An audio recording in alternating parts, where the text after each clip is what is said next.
Adolf Hitler एक ऐसा इंसान जो आज के समय में हर कोई नफरत करता है, जिसके वजह से करोड़ों लोगों की जानें चली गई। यही वह शख्स था जिसकी वजह से दुनिया का सबसे ज़्यादा नुकसान पहुंचाने वाला वर्ल्ड वॉर शुरू हुआ था।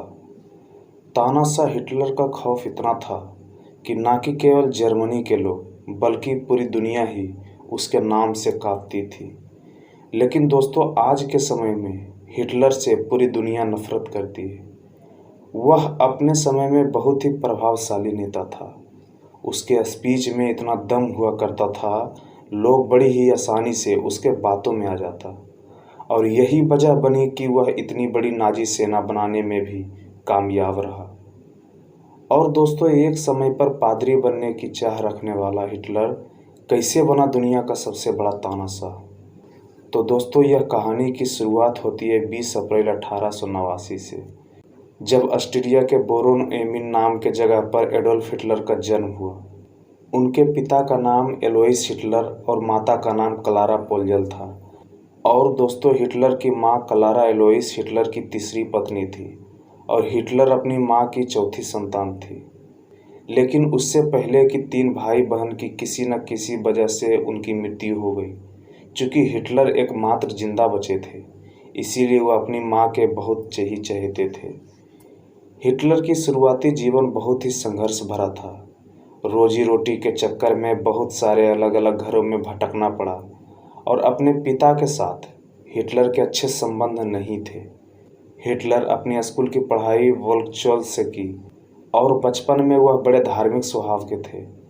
उन्हें चर्च के ग्रुप के साथ प्रेयर करना बहुत पसंद था और इसी वजह से वह आगे चलकर पादरी बनना चाहते थे।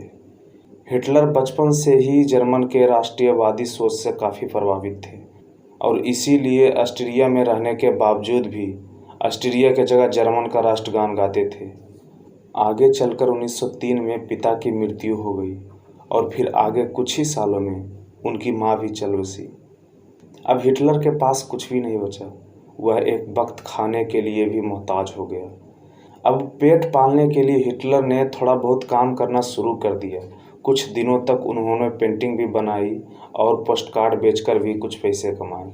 दोस्तों, लोग कहते हैं कि यही वह समय था जब हिटलर के अंदर यहूदियों के प्रति नफरत पैदा हो गई। 1913 में हिटलर जर्मनी के शहर म्यूनिख में शिफ्ट हो गई और वहां पर उन्होंने जर्मन सेना ज्वाइन करने के लिए अप्लाई किया और फिर 1914 में उनके एप्लीकेशन को चुन लिया गया। अब चूंकि जर्मन राष्ट्रवाद पहले से उन्हें पसंद थी, इसीलिए जर्मन के लिए युद्ध में बहुत ही अच्छा काम किया। उनके परफॉर्मेंस को देखते हुए उन्हें कई सारे अवार्ड भी मिले। लेकिन आगे चलकर पहले वर्ल्ड वॉर में जर्मन आर्मी के सरेंडर से काफ़ी दुख हुआ था और इसके लिए जर्मन नेताओं को जिम्मेदार ठहराया गया। आगे चलकर 1919 में हिटलर ने डीएपी नाम की पार्टी ज्वाइन कर ली, जो कि जर्मन वर्कर्स पार्टी थी और इस पार्टी का यहूदी पूरी तरह विरोधी था। और दोस्तों, कहते हैं कि यहूदियों के प्रति हिटलर का जो नफरत था डीएपी ज्वाइन करने के बाद और भी ज़्यादा हो गया। आगे चलकर डीएपी पार्टी का नाम बदलकर नाजी रख दिया गया और हिटलर बहुत ही कम समय में यहूदियों के खिलाफ भाषण देकर काफ़ी लोकप्रिय हो गए। वर्ल्ड वॉर के बाद जर्मन की उस समय आर्थिक स्थिति कुछ अच्छी नहीं थी और उसको सुधारने की बातें कहकर वह लोगों में लोकप्रिय बनते चले जा रहे थे। इसी लोकप्रियता को देखते हुए 1921 में नाजी पार्टी को चेयरमैन बना दिया। पहले विश्व युद्ध तक जिसको कोई भी नहीं जानता था, वह हिटलर अब काफ़ी लोकप्रिय हो चुका था। हिटलर ने 1923 में उस समय के सरकार को गिराने का भी प्रयास किया, लेकिन उसमें वह असफल रहे। 1924 में राष्ट्रद्रोह के इल्ज़ाम में हिटलर को 5 साल की सज़ा सुनाई गई। हालांकि 13 महीने ही उन्हें जेल में रखा गया और इसी बीच उन्होंने मीन कैंप नाम की एक किताब लिखी। हिटलर के जेल से छूटने के बाद जर्मनी की आर्थिक स्थिति थोड़ा बेहतर हो चुकी थी, इसीलिए हिटलर को कुछ ऐसा करना था कि लोगों की नज़रों में फिर से आ सके। और यह मौका मिला उनको 1929 में, जब जर्मन स्टॉक मार्केट बुरी तरह से नीचे आ गया। लाखों लोगों को अपने नौकरियों से हाथ धोना पड़ा और बहुत सारा बैंक भी डूब गए। अब इकोनॉमी को पटरी पर लाने के लिए वादा करके दोबारा से लोगों की नज़रों में आ गया हिटलर। जिस सियासी ज़मीन को तलाश कर रहा था वह अब उसको मिल चुकी थी। हिटलर ने 1932 में राष्ट्रपति का चुनाव लड़ा, जिसमें उन्हें फिर एक बार निराशा हाथ लगा था। हालांकि अगले साल 1933 में जर्मनी के चांसलर का चुनाव जीत गया। बस फिर क्या था, ताकत आते ही अपना असली रंग दिखाना शुरू कर दिया।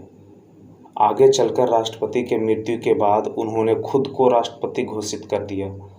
सबसे पहले सोशल डेमोक्रेटिक पार्टी को बैन कर दिया और फिर उसके बाद से ही यहूदियों का मृत्यु का जो सिलसिला शुरू हुआ उसने सबको दहला कर रख दिया। राष्ट्रपति बनने के बाद हिटलर अपनी सैनिकों की ताकत बढ़ाने पर अपना काम शुरू किया और 1940 आते आते हिटलर तानाशाह ने अपने पड़ोसी देशों पर हमला कर दिया और यहीं से दूसरा वर्ल्ड वॉर शुरू हो गया। इसके बाद इसमें एक एक कर 30 देशों ने इसमें हिस्सा लिया और कहा जाता है कि इसमें करोड़ों लोगों की जान चली गई।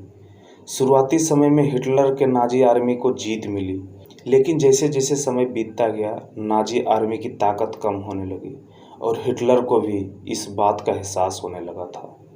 29 अप्रैल 1945 को हिटलर ने युवा ब्राउन नामक लड़की के साथ शादी कर ली और अगले ही दिन हिटलर अपनी हार को भांप गया था और दूसरी सेना उसके बहुत पास आ चुकी थी और इसीलिए तानाशाह हिटलर ने खुद को गोली मार ली और उसकी पत्नी युवा ब्राउन ने भी जान दे दी।